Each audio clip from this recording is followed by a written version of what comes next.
For those of you who are teachers and who might have the opportunity to be watching this, I just want to send you hugs because right now is one of the most difficult times of the year.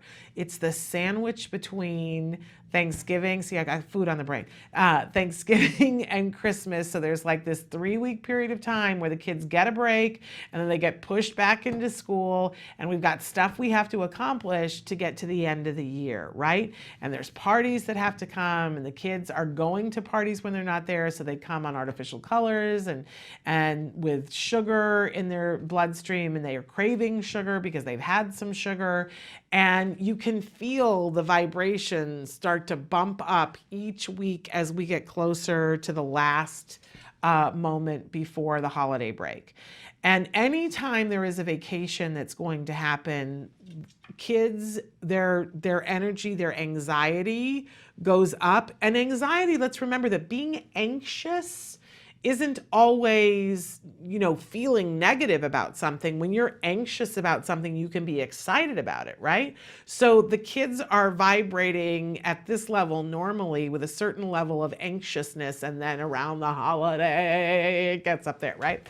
And everything becomes tougher, everything becomes harder. So if you're a teacher in a classroom, what can you do about it? Well, first of all, you got to be mindful of it, right? And know, I'm not going to save the hardest thing in the semester for the week before we go to holiday break. It's just not going to be beneficial to do that, right?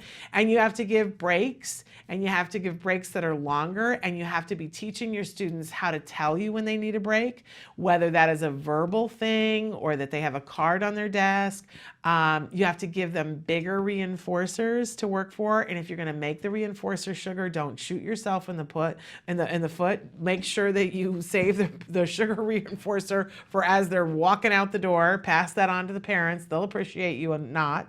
But don't make that in the morning so that you have to deal with the fallout for all of it in the afternoon.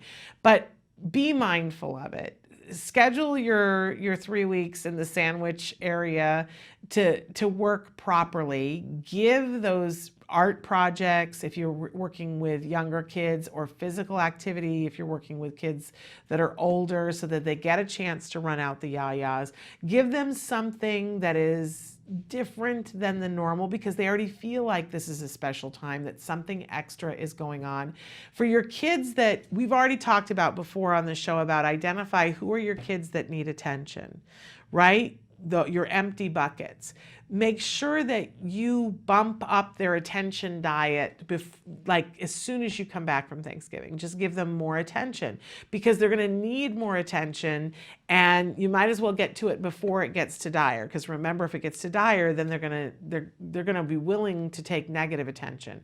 So bump up their attention diet. For kids who need an escape on a regular basis, who get overwhelmed and the work is make sure that you're bumping up the number of times that they can take a break, and that you're reinforcing them for appropriately asking for a break. For kids who are very grabby and need access to things, give them fidget toys to hold on to that are special for right now, that you don't use for the rest of the time, those koosh balls and things like that, and say, assign kids and say, I need you to babysit this koosh ball.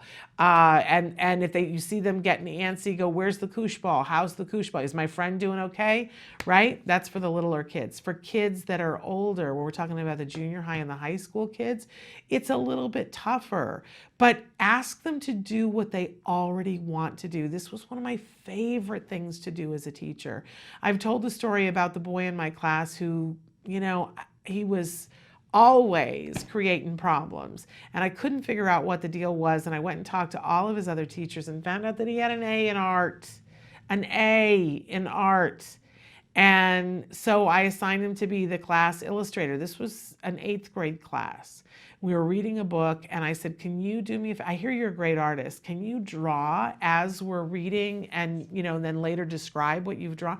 Well, I got him to do public speaking and to be listening to what we were reading, and ultimately that helped him to read.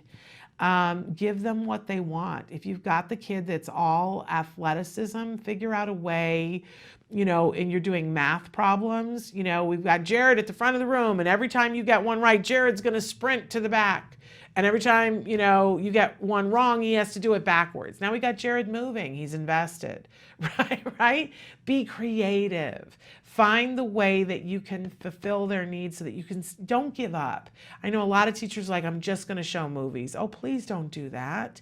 That belittles all of us, right? Get creative, get mindful about the fact that they're facing other challenges at home that you can't even begin to imagine, and give them what they need so that everybody can learn and have fun. You'll find that it's much more exciting. Give those reinforcers. One of my favorite reinforcers is to have a break, and at this time of year, have a break and split them into 4 or 5 groups and give each one of them a roll of toilet paper and some construction paper, and say, turn one of you into a snowman, and they have to wrap somebody in the toilet paper. I'm telling you, even the teenagers love that. The kindergartners love it.